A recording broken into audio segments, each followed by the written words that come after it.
warahmatullahi wabarakatuh. Selamat pagi, semangat pagi. Saudara, pada kajian ini saya akan membahas tentang Pancasila sebagai sistem etika.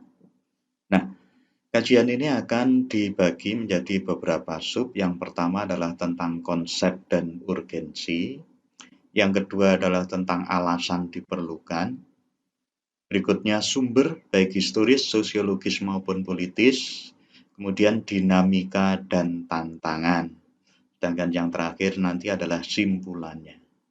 Nah, untuk kajian tentang Pancasila sebagai sistem etika, kita dihadapkan pada beberapa istilah yang sering kita hadapi sebelum kita bahas secara lebih detail, bahwa yang pertama, kita sering mengenal kata etika sebagai kata perilaku baik buruk, pedoman tentang perilaku baik buruk. Demikian juga dengan kata etos yang berasal dari bahasa Yunani yang juga berbicara tentang perilaku atau sikap yang baik. Etiket diterjemahkan sebagai tata cara pergaulan. Sedangkan nilai adalah bicara tentang sesuatu yang dianggap berharga, yang baik, yang dijunjung tinggi.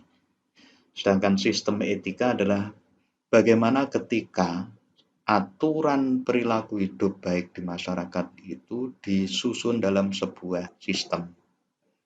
Sedangkan kode etik itu adalah aturan dalam bentuk tertulis tentang perilaku apa yang harus dilakukan. Oke, saudara, sekarang kita lihat pengertian etika berdasar pendapat tokoh dari Berten di sini. Etika dalam arti luas ialah ilmu yang membahas tentang kriteria baik buruk, ukuran baik buruk, dan ini sifatnya adalah universal. Sedangkan menurut sastra prateja di sini etika dimengerti sebagai pemikiran filosofis mengenai segala sesuatu yang dianggap baik atau buruk dalam perilaku manusia. Nah, keseluruhan perilaku manusia dengan norma dan prinsip yang mengaturnya itulah yang disebut sebagai moralitas atau etika. Sedangkan nilai menurut Frondizi di sini adalah kualitas tidak real karena nilai itu tidak ada untuk dirinya sendiri. Nilai membutuhkan pengemban untuk berada. Pengemban itu artinya tempat, sehingga nilai itu akan menjadi baik atau tidak tergantung pada sesuatu. Logam nilainya berbeda antara emas dan besi, walaupun sama-sama beratnya misalnya 1 gram. Tentu nilai 1 gram pada emas dan besi itu akan berbeda. Nah, sedangkan sistem etika itu adalah struktur pemikiran yang disusun untuk memberikan tuntunan, panduan kepada setiap manusia. Dalam hal ini adalah warga negara Indonesia dalam bersikap dan bertingkah laku. Nah, ketika Pancasila digunakan sebagai sistem etika, maka dia mengembangkan dimensi moralitas dalam diri setiap individu sehingga memiliki kemampuan untuk menampilkan sikap spiritualitas dalam kehidupan bermasyarakat, berbangsa, dan bernegara. Sehingga di sini Pancasila merupakan moral guidance, penuntun moral. Mengapa itu diperlukan? Karena kita sekarang dihadapkan pada banyak hal, misalnya dekadensi moral, penurunan moral, kemerosotan moral, ada kasus korupsi, kemudian bagaimana tentang partisipasi dalam pembangunan, tentang keikutsertaan, tinggi, rendah, atau bahkan mungkin cuek, acuh, tak acuh. Bagaimana tentang pelanggaran HAM, bagaimana tentang kerusakan lingkungan, yang ini semuanya bisa bersumber bermuara pada masalah moralitas.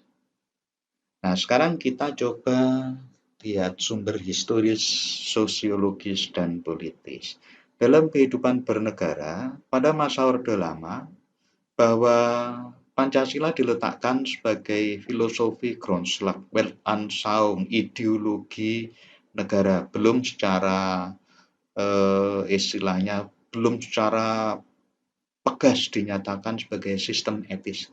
Dia lebih pada ideologi negara.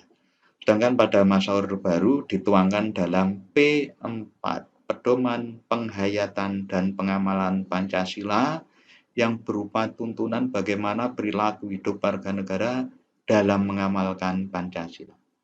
Nah, sedangkan secara sosiologis bahwa sebenarnya Pancasila itu sudah ada dalam kehidupan sehari-hari bangsa Indonesia, sudah diamalkan dalam kehidupan sehari-hari bangsa Indonesia. Sedangkan kalau ditinjau dari sumber politis bahwa Pancasila adalah Grundnorm, Pancasila adalah norma dasar yang menjadi dasar bagi aturan-aturan hukum yang dibuat di Indonesia. Nah, kita sekarang masuk ke dinamika dan tantangan. Jika melihat dinamika yang terjadi dimulai pada masa Orde Lama, itu dianggap bahwa situasi yang terjadi pada masa Orde Lama itu lebih menunjukkan pada model demokrasi liberal. Sedangkan pada masa Orde Baru di bawah atau dituntun oleh yang namanya P4 tadi. Sementara pada masa reformasi itu muncul yang namanya perilaku euforia demokrasi. Apa itu euforia? Kesenangan yang berlebihan. Sehingga memunculkan tantangan. Jika pada masa Orde Lama itu liberal akhirnya memunculkan perilaku otoriter untuk menghadapi perilaku liberal ini. Sedangkan pada masa Orde Baru muncul korupsi, kolusi, nepotisme yang sekarang kita kenal sebagai KKN. Nah, pada masa reformasi itu muncul perilaku yang diberi label Machiavellianisme. Apa itu Machiavellianisme? Perilaku ingin menumpuk kekuasaan. Perilaku ingin menguatkan kekuasaan, akhirnya mengalahkan yang lain, termasuk meninggalkan yang namanya moralitas. Nah, sekarang kita masuk esensi dan urgensi. Bagaimana esensi dalam kaitannya dengan sistem etika ini? Ya, kalau sila 1 jelas tentang ketuhanan, bagaimana bertuhan, melaksanakan kewajiban sesuai dengan agama masing-masing. Tentang sila kedua, kemanusiaan, bagaimana manusia menempatkan dirinya sebagai manusia dalam berperilaku hidup dengan manusia yang lain. Sila ketiga sebagai persatuan, bagaimana menempatkan persatuan dalam kesatuan hidup dengan manusia yang lain. Sila yang keempat, menempatkan musyawarah, mengutamakan musyawarah dalam perilaku hidup bersama masyarakat yang lain. Dan yang kelima adalah menempatkan nilai keadilan.